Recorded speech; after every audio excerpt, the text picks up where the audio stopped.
There's no feeling more intense than starting over. If you deleted your homework the day before it was due, as I have, or if you left your wallet at home and you have to go back after spending an hour in the commute. If you won some money at the casino and then put all your winnings on red but it came up black. If you got your best shirt dry cleaned before a wedding and then immediately dropped food on it. If you won an argument with a friend and then later discovered that they just returned to their original view. Starting over is harder than starting up. If you're not ready for that, like if you've already had a bad day, then what you're about to go through might be too much. Feel free to go away and come back. I'll be here. Alright, thanks for coming with me on this trip. I'll understand if you have to take a break at any point. Just find a safe place to stop and quit the game. And don't worry, I'll save your progress, always. Even your mistakes. This game is a homage to a free game that came out in 2002, titled Sexy Hiking. The author of that game was Jazuo, a mysterious Czech designer who was known at the time as the father of B games. And B games are rough assemblages of found objects.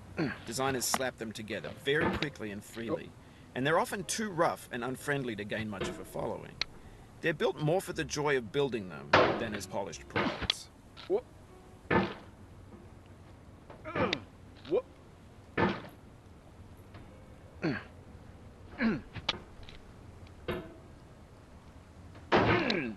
In a certain way, Sexy Hiking is the perfect embodiment of a B game. It's built almost entirely out of found and recycled parts, and it's one of the most unusual and unfriendly games of its time. In it, your task is simply to drag yourself up a mountain with a hammer. And that act of climbing, in the digital world or in real life, has certain essential properties that give the game its flavor. No amount of forward progress is guaranteed. Some cliffs are too sheer or too slippery. And the player is constantly, unremittingly in danger of falling and losing everything. Anyway, when you start Sexy Hiking, you're standing next to this dead tree that blocks the way to the entire rest of the game. It might take you an hour to get over that tree, and a lot of people never got past it.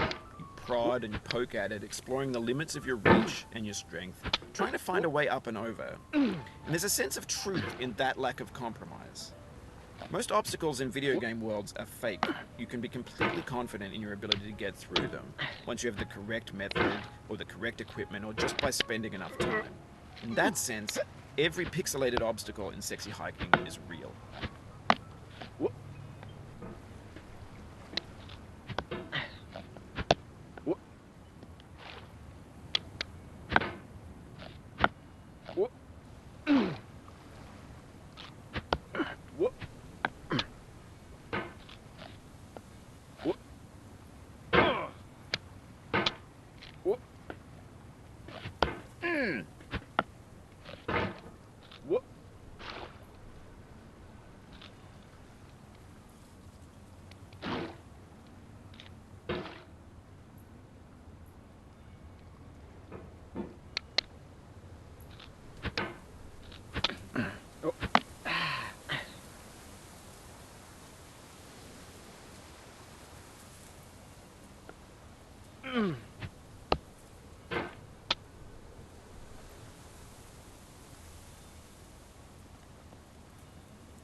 Oh, you just lost a lot of progress. That's a deep frustration, a real punch in the gut.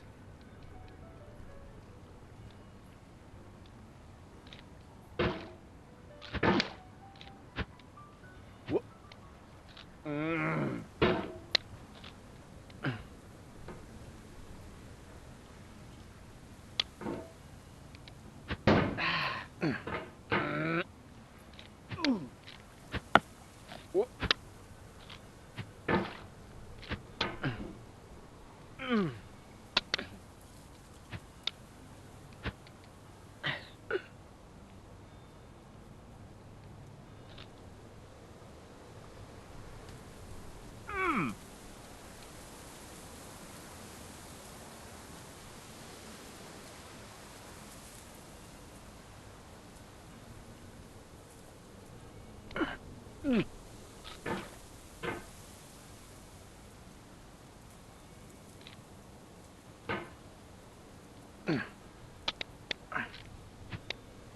obstacles in sexy hiking are unyielding, and that makes the game uniquely frustrating. But I'm not sure Jazuo intended to make a frustrating game. The frustration is just essential to the act of climbing, and it's authentic to the process of building a game about climbing. A funny thing happened to me as I was building this mountain. I'd have an idea for a new obstacle, and I'd build it, test it, and it would usually turn out to be unreasonably hard. But I couldn't bring myself to make it easier. It already felt like my inability to get past the new obstacle was my fault, as a player rather than as a builder. Imaginary mountains build themselves from our efforts to climb them, and it's our repeated attempts to reach the summit that turns those mountains into something real.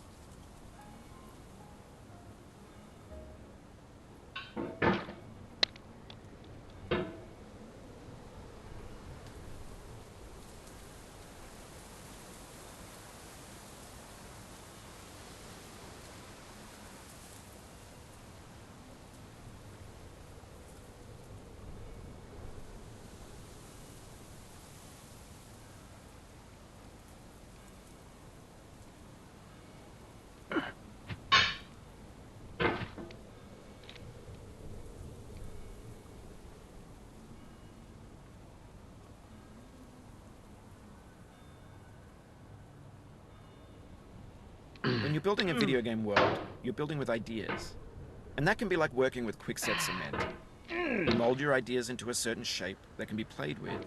And in the process of playing with them, they begin to harden and set until they're immutable, like rock. And at that point, you can't change the world. Not without breaking it into pieces and starting fresh with new ideas.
Oof, sorry about that.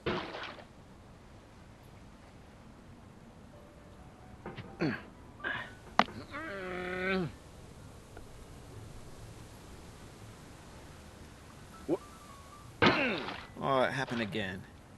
Keep on trying, don't let it get to you.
If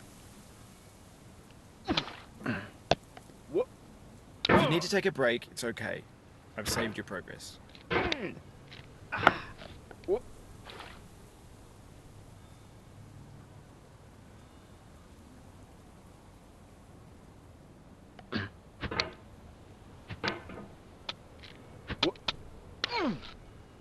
This thing that we call failure is not the falling down, but the staying down.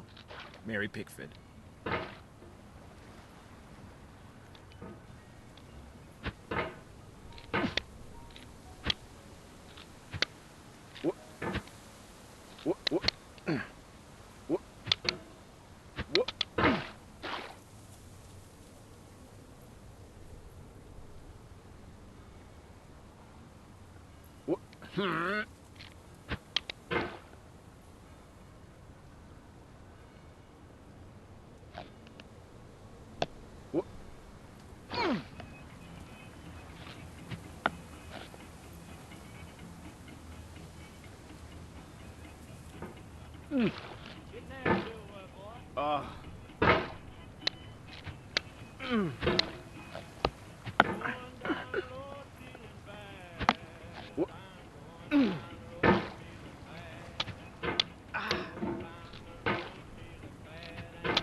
The soul would have no rainbow, had the eyes no tears.